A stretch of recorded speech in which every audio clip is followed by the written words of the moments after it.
This is the Coretex Athletic Review.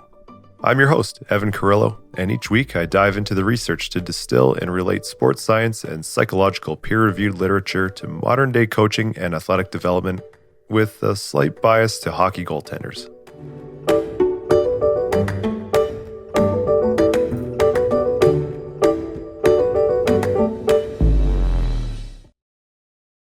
Episode 20. Let's go to work.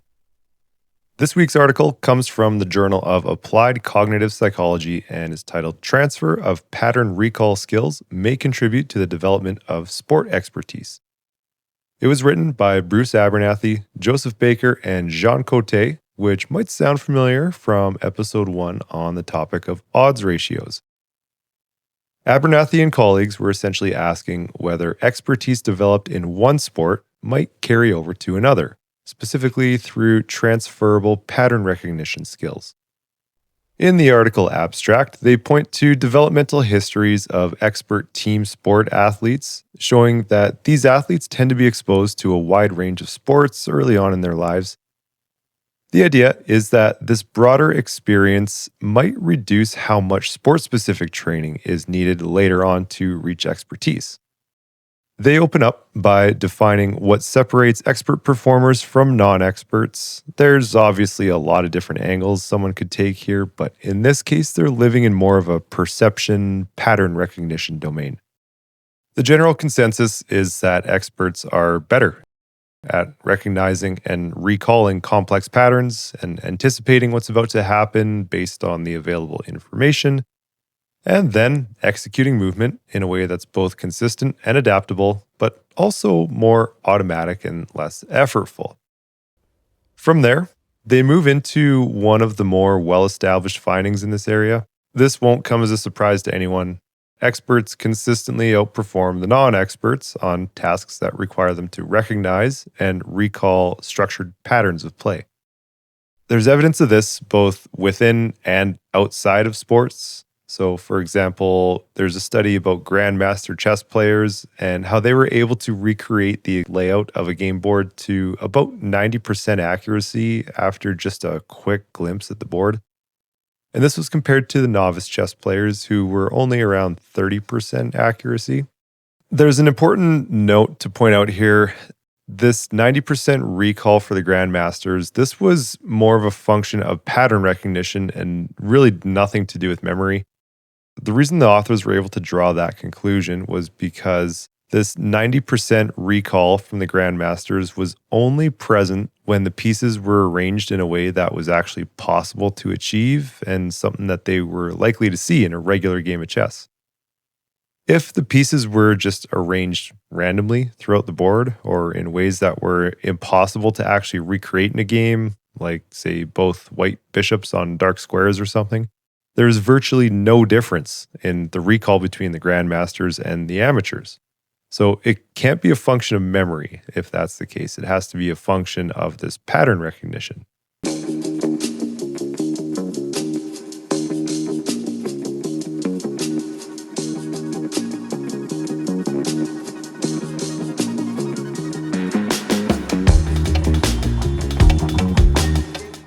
The idea is that experts aren't just seeing or perceiving more, they're actually organizing what they see more effectively.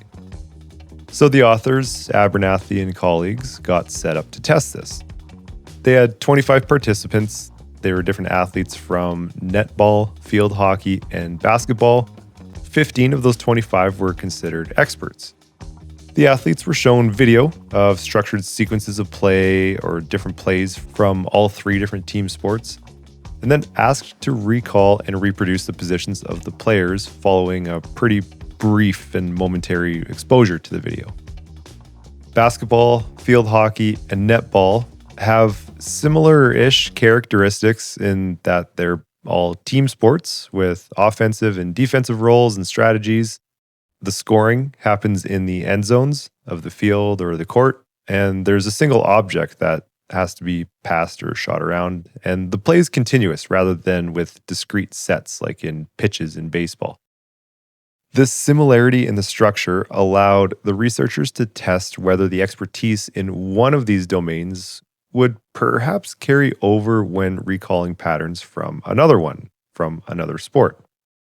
Because the participants were a mix of experts and non experts in each sport, researchers were able to test if the experts had some sort of a generalized pattern recall advantage over the non experts, something that might transfer across the sports. They showed all of the participants clips from their own sport as well as the two other sports that they weren't experts in. This allowed the researchers to get a baseline for pattern recognition and recall for each sport, as well as to see if there were any anomalies in recall transfer across the sports.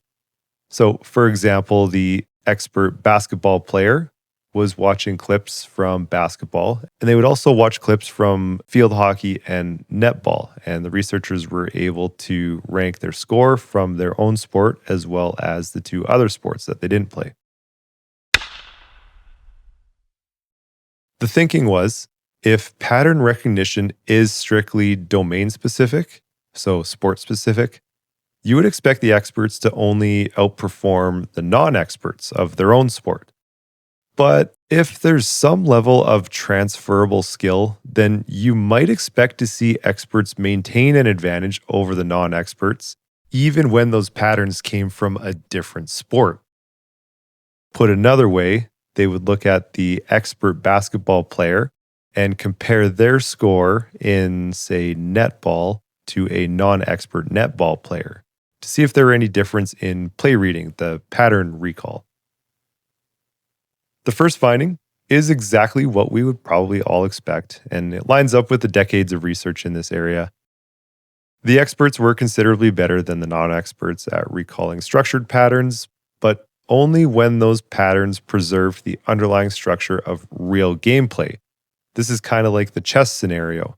So when the patterns were randomized, plays or player positions that you just wouldn't likely see in a game, the advantage that the experts were showing pretty much just disappeared. Another way to think about it, a hockey player would probably perform better reproducing a quick freeze frame of a power play, as they typically follow some recognizable pattern. But if all 10 skaters and 2 goalies were just randomly placed around the ice in a freeze frame in a way that just doesn't make any sense, even an expert hockey player would perform no better than the non-experts to reproduce the scene. This reinforces the idea that expert performance isn't just about general memory capacity, it's about the ability to quickly recognize a meaningful structure. So that's maybe a neat little party trick you as an expert athlete can do. This reproducing of a scene of a common tactical formation with very little input. But there's another component of the research that looked at what happens when athletes try this in a different sport, the cross-sport condition. What the researchers found was some evidence that experts were able to transfer this pattern recall advantage across sports. In other words, an expert in one sport like basketball showed better recall in, say, field hockey than a field hockey non-expert did in their own sport. And at face value, this suggests that there might be some shared perceptual or cognitive processes across those invasion-type sports.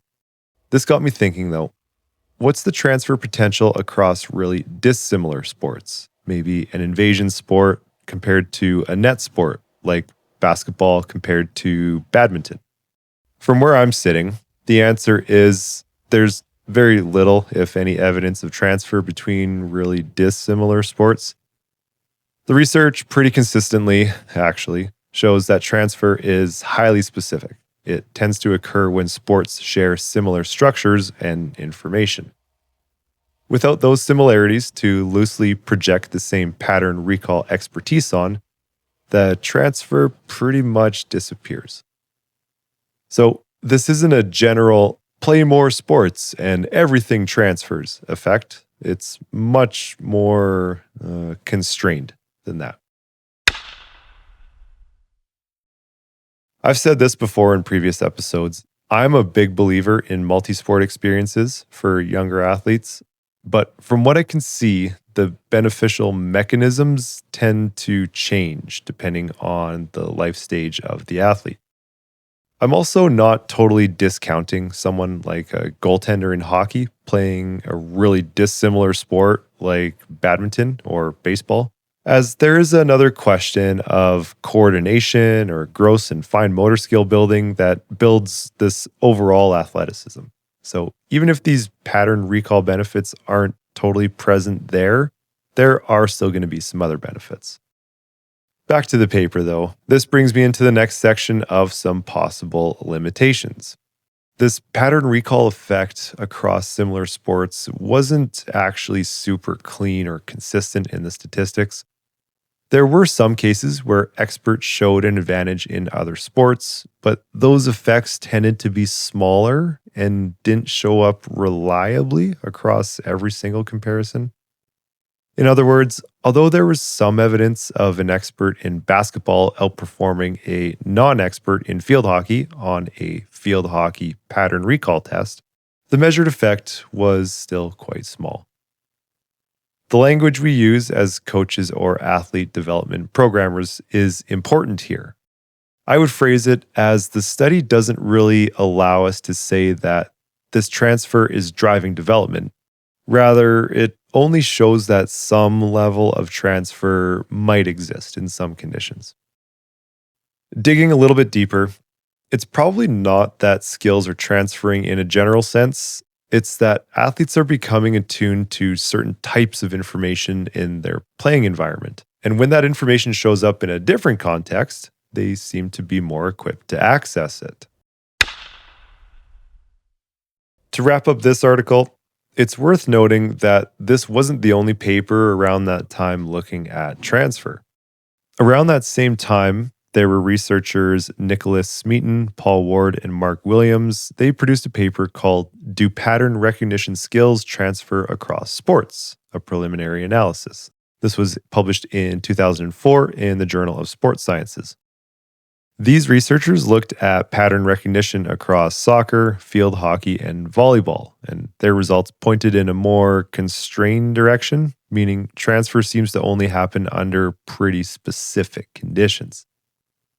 Smeaton and colleagues found that transfer showed up most clearly when the sports were structurally similar, but more specifically, when the underlying perceptual demands were shared. So, for example, the three sports that they looked at were soccer, field hockey, and volleyball.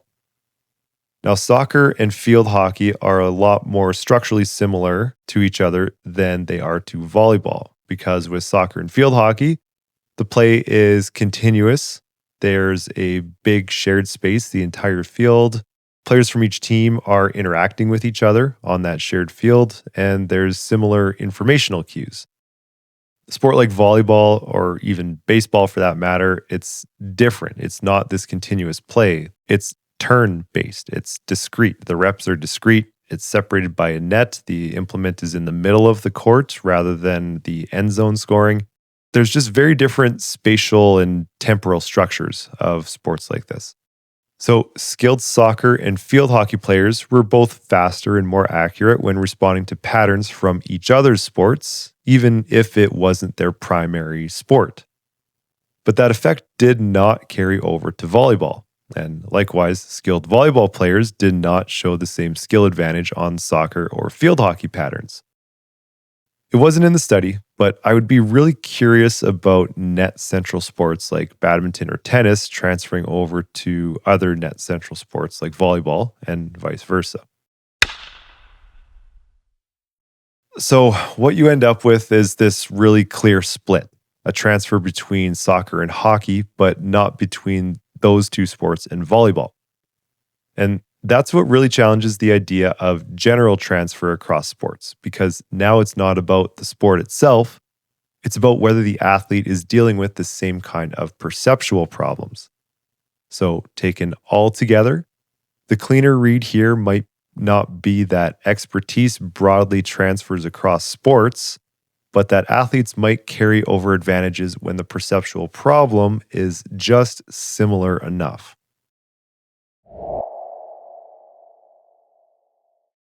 I was left with a couple of questions after reading these papers. One of them is that if, as an athlete, your primary sport was, say, an invasion class sport like soccer, and you've got an off season to get away from the sport and take a little bit of a break, would it be beneficial to deliberately play another invasion class sport? So another sport with 5-on-5 on a playing surface with end zone scoring, with the intent of sharpening your reads and pattern recall for your primary sport while solving some new movement problems. So maybe soccer players switching to basketball or basketball players switching to field hockey.